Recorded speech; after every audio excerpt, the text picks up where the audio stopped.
सभी दर्शकों का फिर से हार्दिक अभिनंदन। बेटर ऑल चैनल के रेकी हीलिंग के वीडियो में आज हम बात करेंगे कि अगर कमर के आसपास का दर्द हो, टेलबोन एरिया में दर्द हो, लोअर स्पाइन के एरिया में दर्द हो, या फिर घुटनों का दर्द, पांव का दर्द, टखनों का, एंकल्स का, या पूरे पांव में कभी दर्द हो, तो इन सब स्थिति में हम चक्रों के संतुलन से और बड़ी आसान सी एनर्जी की ग्राउंडिंग की विजुअलाइजेशन से किस तरह से इस स्थिति में राहत पा सकते हैं।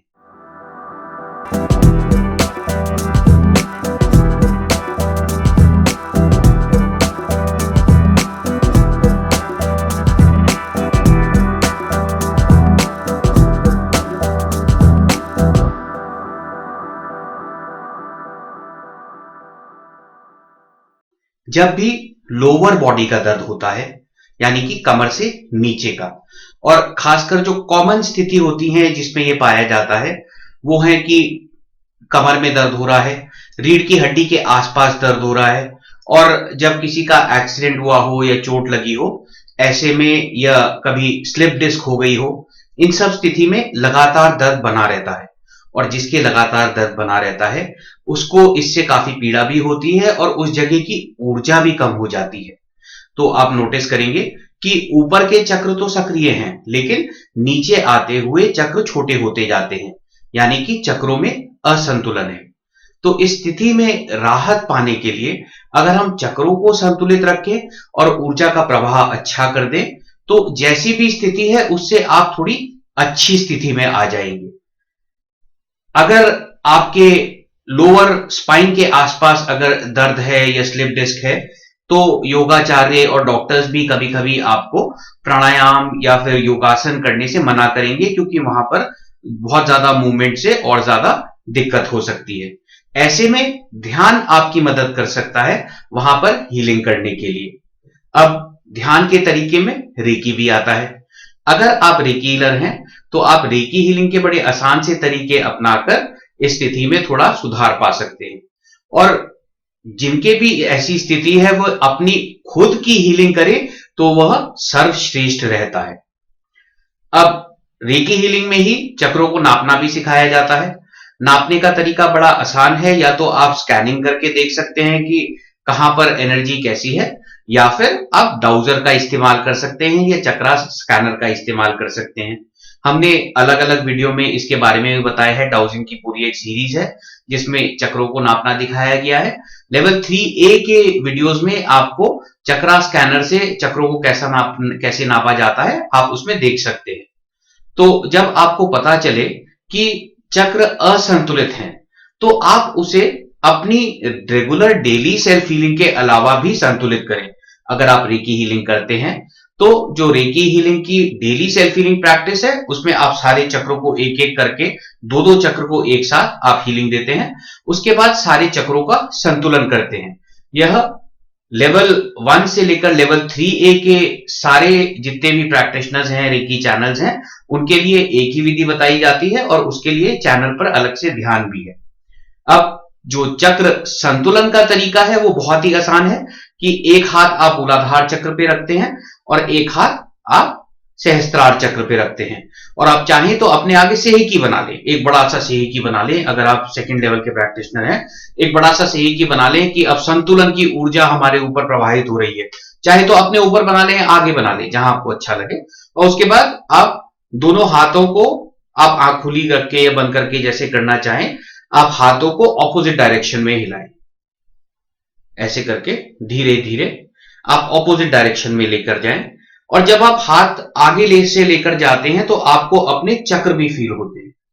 इतना धीरे करें कि आपको दर्द ना हो या आपको असुविधा ना हो। आपने एक बार पोजीशन चेंज कर ली, अब उसके बाद 2 बार और करें। टोटल 3 बार इस तरह से आप पोजीशन को चेंज करें और साथ में विजुअलाइज करें कि सारे चक्र संतुलित होते जा रहे हैं, और मन में अफर्म भी करें कि मेरे सारे चक्र संतुलित होते जा रहे हैं। ब्रह्मांड की दिव्य ऊर्जा का मेरे ऊपर लगातार प्रवाह हो रहा है और यह मुझे संतुलन की शक्ति दे रही है, और साथ में मेरे चक्र सारे संतुलित होते जा रहे हैं। 3 बार करने के बाद अपने दोनों हाथ अनाहत चक्र के ऊपर रखें, आंख बंद करके अपने को अफर्म करें मेरे सारे चक्र और आभा मंडल, पूरी ऊर्जा अच्छी तरह संतुलित है। मेरे सारे चक्र और आभा मंडल, पूरे सब कुछ अच्छी तरह, मेरे एक एक अस्तित्व में जो भी ऊर्जा है सब कुछ अच्छी तरह से संतुलित है। इस तरह से जो आपको वर्ड्स अच्छे लगे वो यूज करके अपने संतुलन की अफर्मेशन भी करें। तो ये था सबसे पहला तरीका। अब प्राणायाम का जो तरीका है, जो यौगिक तरीका है, ये बहुत ही इफेक्टिव है, क्योंकि जब भी इस तरह की स्थिति होती है, अगर आपके नाड़ी में प्रवाह प्राण का ठीक है तो वहां पे आपको जरूर राहत मिलेगी।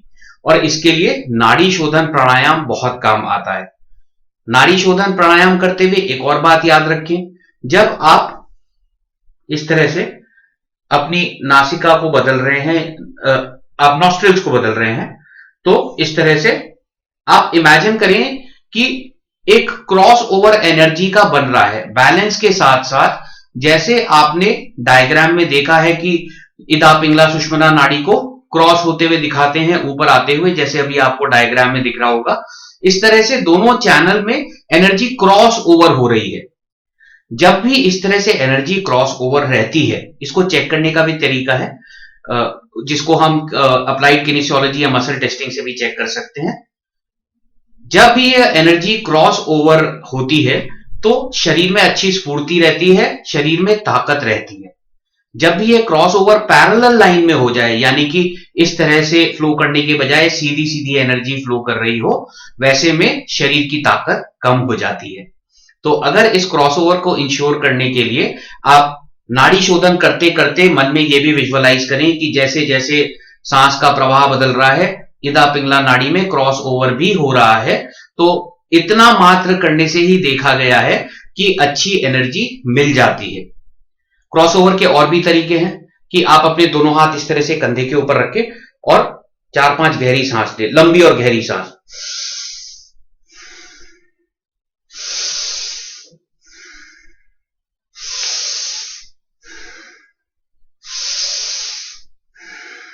और उसके बाद दोनों हाथ ऐसे करते हुए दोनों साइड पे ले आए कि जैसे आप एनर्जी को क्रॉस ओवर करवा रहे हैं।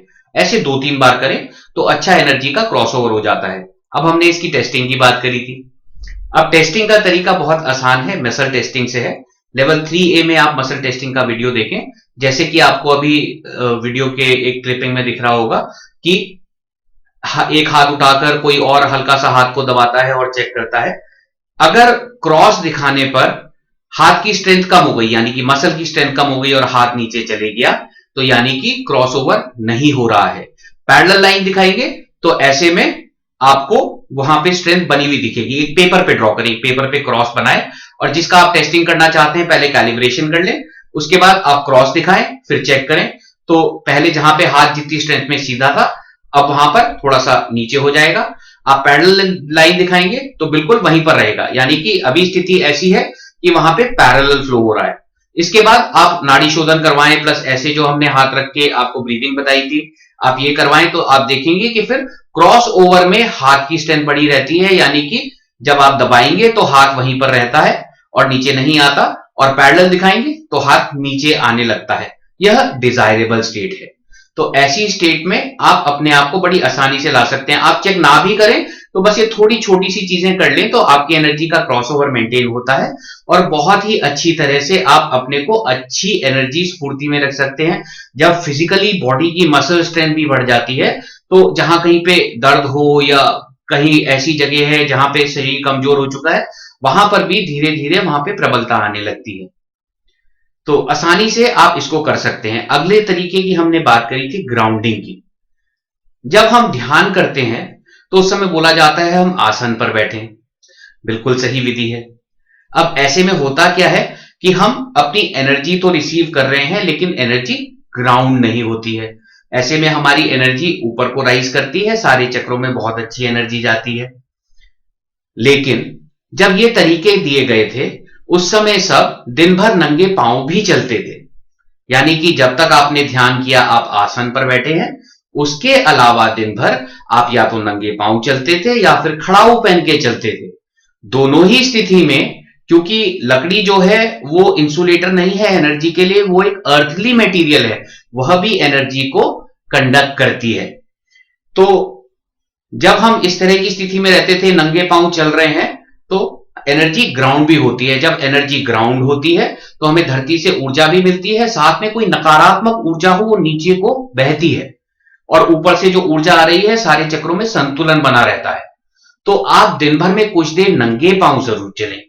साथ ही साथ अगर आप घास पे सुबह सुबह चल सकते हैं तो ये तो बहुत ही अच्छी बात है, अच्छा भी लगता है। और जब आप चलते हैं तो आप वैसे भी देखें, आपको एक्यूप्रेशर स्लिपर्स मिलेंगे। वो इसलिए होता है कि आपके जो पांव के नीचे के प्रेशर पॉइंट्स हैं वो दबते भी हैं। तो अगर आप नंगे पांव घास पर चल रहे हैं, मिट्टी पर चल रहे हैं, या हल्की सी बजरी पर चल रहे हैं, तो अपने आप ही आपके सारे पॉइंट एक्टिवेट होते हैं और आपकी हेल्थ अच्छी रहती है। साइमल्टेनियसली सारी जो भी नेगेटिव एनर्जी है, चलते चलते आप विजुअलाइज करिए कि जो भी नेगेटिव एनर्जी है वो ग्राउंड हो रही है। यानी कि विजुअलाइजेशन में आप विजुअलाइज करेंगे ब्रह्मांड की ऊर्जा आपके ऊपर आ रही है, आपके सारे चक्रों में जा रही है, सारे चक्र संतुलित है, यानी कि ऊपर से नीचे तक सारे चक्र बराबर बड़े हैं। बहुत ही अच्छी तरह नीचे की तरफ को भी एनर्जी ग्राउंड हो रही है। और हमारी बॉडी में जो चक्र हैं उसके अलावा हमारे दोनों पांव के 1 फुट नीचे एक चक्र होता है। उस चक्र को अगर हल्का सा हम विजुअलाइज करके क्लीन कर लें तो ग्राउंडिंग बहुत अच्छी होती है। और अगर वो चक्र ब्लॉक्ड होता है तो ग्राउंडिंग में थोड़ा इश्यूज होते हैं। तो जिनके कमर से नीचे का दर्द होता है, अगर उस चक्र को भी वो रोज अच्छी तरह से हील कर लेते हैं तो उसमें उनको राहत मिलती है। तो आप अपनी विजुअलाइजेशन में बस इतना रखें कि ब्रह्मांड से ऊर्जा आई, आपके पूरे अस्तित्व से होते हुए सीधे धरती के सेंटर की ओर खिंचती हुई चली गई। धरती का सेंटर हम इसलिए बोलते हैं क्योंकि हम धरती के जीव हैं, धरती हमारी माता है। नहीं तो जहां तक एनर्जी जाती है सर्कुलेशन में ब्रह्मांड के अंदर, और फिर से ऊपर से हम रिसीव कर रहे हैं, एक एप्पल की तरह आप एनर्जी सर्कुलेशन विजुअलाइज करिए कि आप एक बिल्कुल एनर्जी फ्लो के बीच में खड़े हैं। ऊपर से एनर्जी आ रही है और बहुत ही तेजी से जो भी नेगेटिव एनर्जी कहीं भी आपके अस्तित्व में है वो सीधी खिंचती हुई आपसे दूर जा रही है। तो आपके ऊपर जो ब्रह्मांड की अच्छी ऊर्जा आ रही है, दिव्य ऊर्जा आ रही है, बस आप दिव्य ऊर्जा में समाये हुए हैं। इस तरह से आप दिन भर विजुअलाइज करते रहें। तो ये बड़े आसान से तरीके हैं जिससे हम ऐसी स्थिति में राहत पा सकते हैं। और जब इस तरह की स्थिति होती है तो कई बार इमोशनली डिस्टर्ब होने की वजह से अनाहत चक्र भी डिस्टर्ब रहता है। तो आप सेहकी डालकर अनाहत चक्र पर भी अलग से हीलिंग करें। तो ऐसी स्थिति में मूलाधार चक्र की तो हीलिंग करें ही, साथ में आप अनाहत चक्र की और बैलेंसिंग पर खास ध्यान दें। जब किसी के दर्द होता है तो ये वही जानता है कि किस तरह से इमोशन डिस्टर्ब होते हैं। बोलना बहुत आसान होता है कि आप अपने पर संयम रखिए, लेकिन जब किसी के दिन भर दर्द होता है तो अपने आप ही इमोशंस ऐसे डायरेक्शंस में जाते हैं जहां पर शायद इतने पॉजिटिव ख्याल ना आए। ऐसे में आप उनको बस इतना बोलें कि बस आप ईश्वर पे ध्यान दें, आप बस ये विजुअलाइज करें कि आपकी हीलिंग हो रही है, आप कोई ध्यान करें, कोई गतिविधि करें ऐसी, उस समय आप नाड़ी शोधन प्राणायाम करें, अपना ध्यान किसी गतिविधि पे लगाएं, तो वहां से आपका ध्यान थोड़ा सा हटेगा और मन में जो विचलित स्थिति आ रही है उससे थोड़ा सा एक शांत स्थिति की तरफ आप बढ़ेंगे। तो इस तरह से आसान से तरीकों से आप ऐसी सिचुएशन में अपने को जैसी भी स्थिति उससे थोड़ी तो अच्छी स्थिति में ला सकते हैं।